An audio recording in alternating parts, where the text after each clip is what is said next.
Hello everyone, welcome to the session on heat treatment process in Material Science 18ME 34.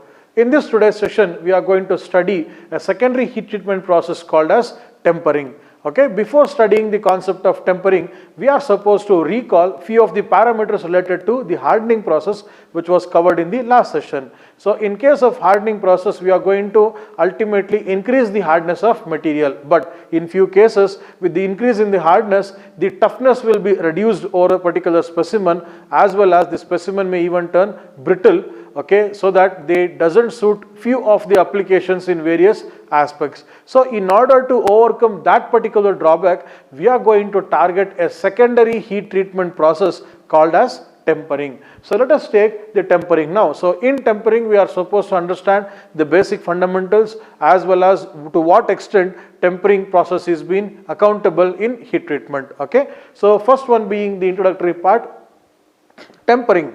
Tempering is a secondary heat treatment for hardened steel, as I have already discussed. So in order to overcome the reduction in the toughness and brittleness of the material due to the hardness, you are going to treat the specimen under secondary heat treatment called as tempering. So what do the secondary heat treatment called as tempering do? So here tempering consists of further heat treatment of hardened steel, means to say that the steel which has undergone hardening process at the prior, to various subcritical temperatures and then cooling at any rate to room temperature, means to say that you are going to take the specimen which is hardened and you are going to heat the hardened specimen to a particular temperature range, thereby you are going to bring in certain changes in the microstructure as well as which results in the changes in the behavior, okay, and at the end you are going to cool it, okay, to room temperature by any means. So this is the secondary heat treatment called as the tempering.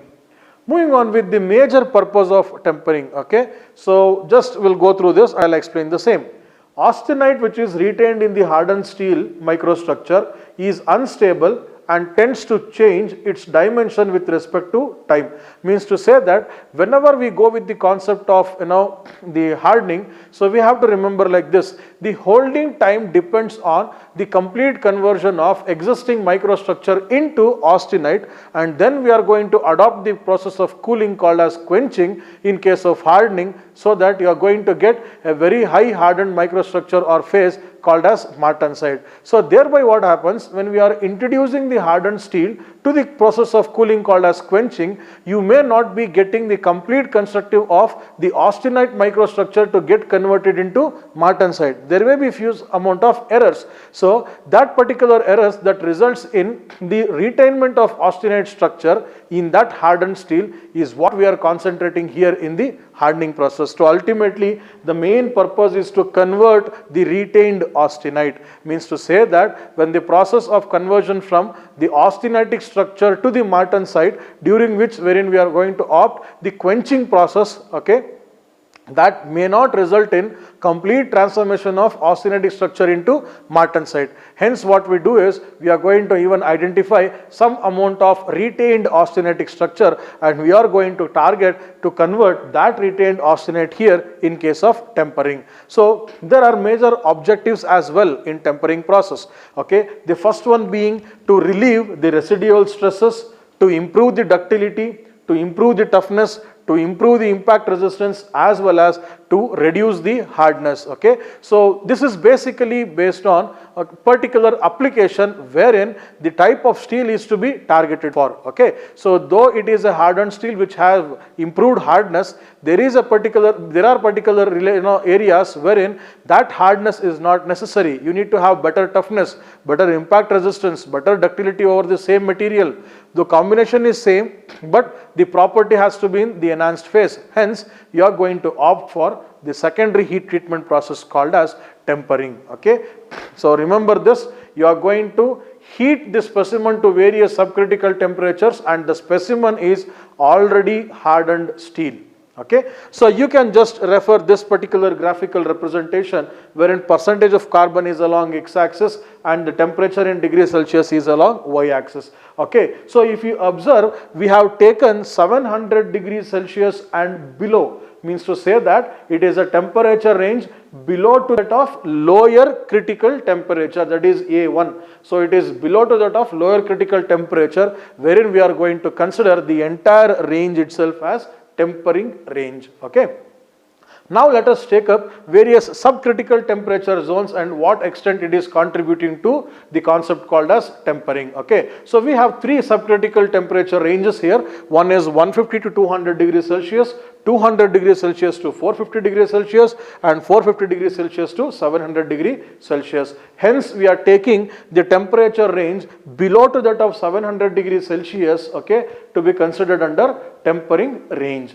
Okay, so let us now take what happens in these three temperature ranges here. Okay, the first one being 150 to 200 degrees Celsius. So here what we do is that the specimen which is being hardened, means to say that the specimen which is being quenched in water or in oil bath will be taken, and immediately after quenching you are going to heat the specimen to 150 to 200 degrees Celsius. Remember, immediately after quenching you are going to heat the specimen in oil bath, okay, in oil bath to this particular temperature range. Why? Because see, it is a purpose of concentrating on improving certain parameter like relieving the internal stresses. So to convert the retained austenite to improve the other parameters like ductility, toughness as such. Okay, keeping that in mind, so keeping that particular purpose in mind, so we are supposed to target the secondary heat treatment, wherein once the specimen, that is the hardened specimen which is considered after the quenching, immediately it has to be introduced into heating process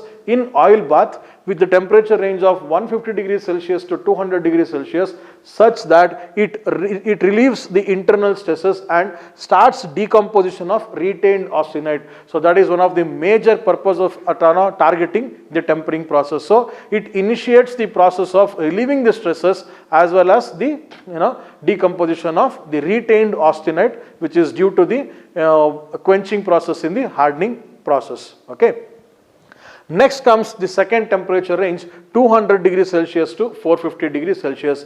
In this, the same specimen which has been taken from the first range of temperature, which is heated between 150 degrees Celsius to 200 degrees Celsius, the same specimen will be again further heated to this particular temperature range of 200 degrees Celsius to 450 degrees Celsius. So thereby what happens, it increases the toughness of the specimen at this particular range. During the increase in the toughness, there are other three parameters to be considered here.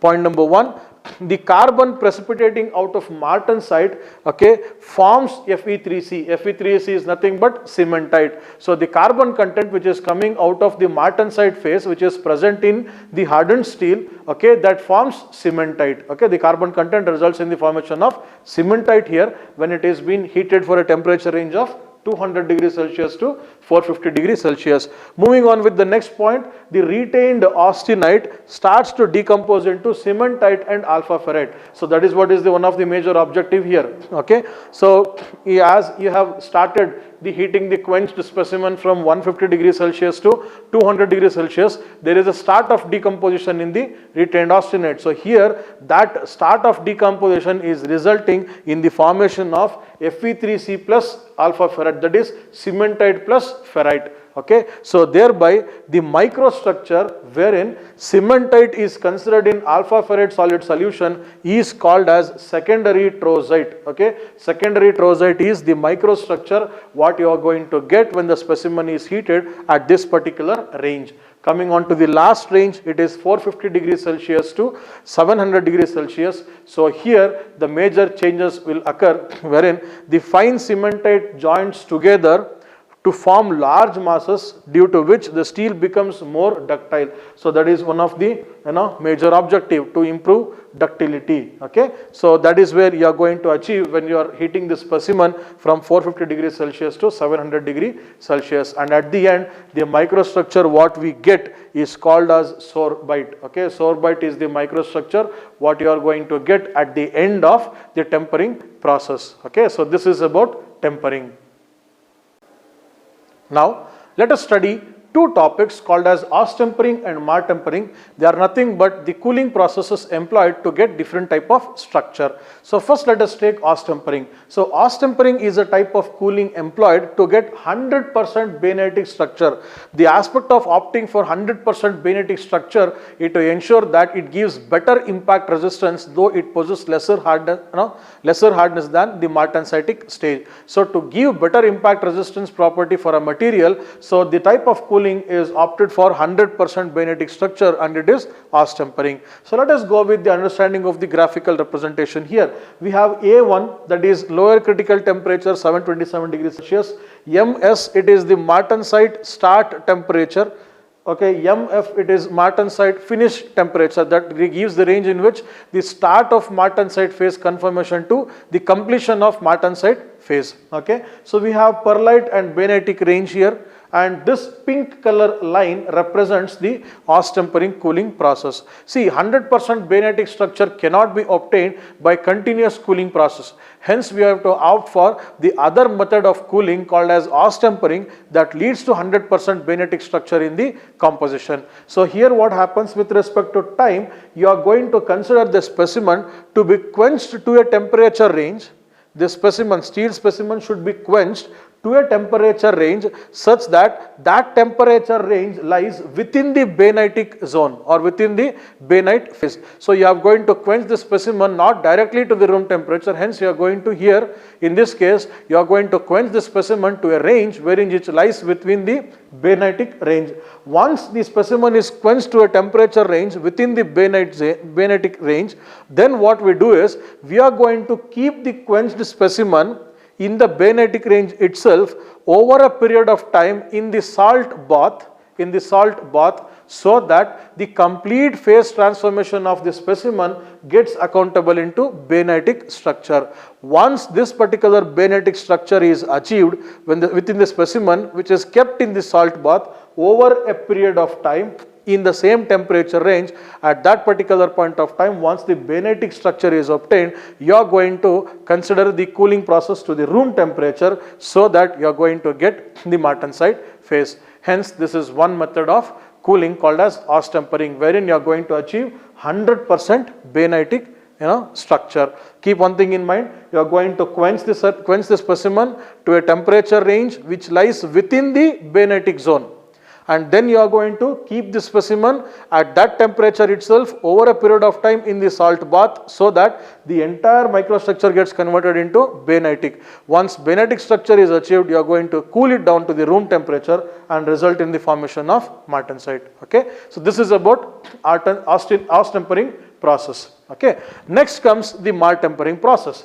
It is a type of cooling employed to get fully martensite structure with minimum distortion and residual stresses in the specimen. In case of Oss-tempering, it is 100% bainitic. In case of Marr-tempering, it is 100% martensitic structure. So you can observe the same here, same representation, A1 being the lower critical temperature, MS being the start of martensite phase temperature, MF being the finish of martensite phase temperature. Okay.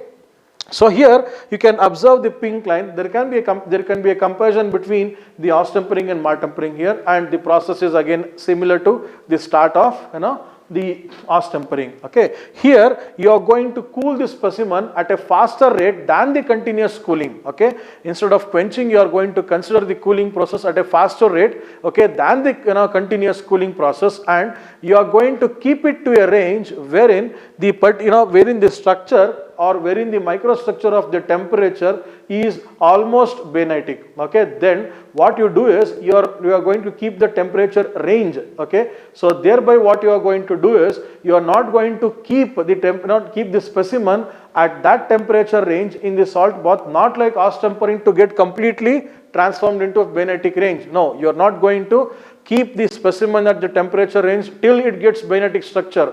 Instead, in the Marr-tempering process, you are going to keep the specimen at that temperature range, so that the entire surface, entire core of the specimen gets adapted to that particular temperature, and the microstructure gets adapted to the same range. And thereby what you do, you are going to, when the entire specimen is kept at that particular temperature range, then you are going to cool it to the room temperature using the air, and thereby results in the processing or results in the structure of martensite. Okay, so here what happens is that the only difference is you are going to keep the material in the salt bath at the particular temperature, so that the entire specimen gets adapted to the temperature. Entire core of the specimen should be adapted to the temperature.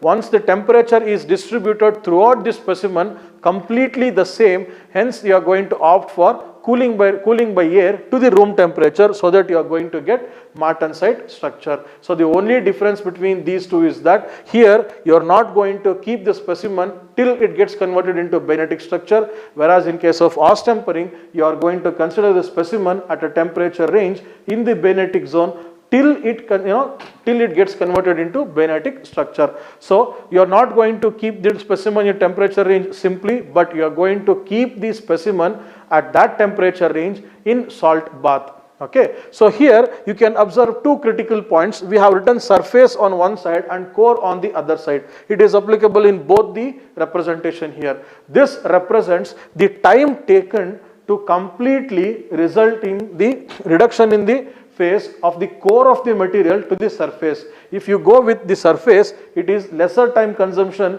to convert the phase transformation, whereas if you want to convert the entire core, the time taken is more. So this is the representation of surface and core in both the graphical parameter here. So this is something regarding Ostempering and Martempering. So keep in mind, temperature range or the structure is being held with respect to the salt bath only. Thank you.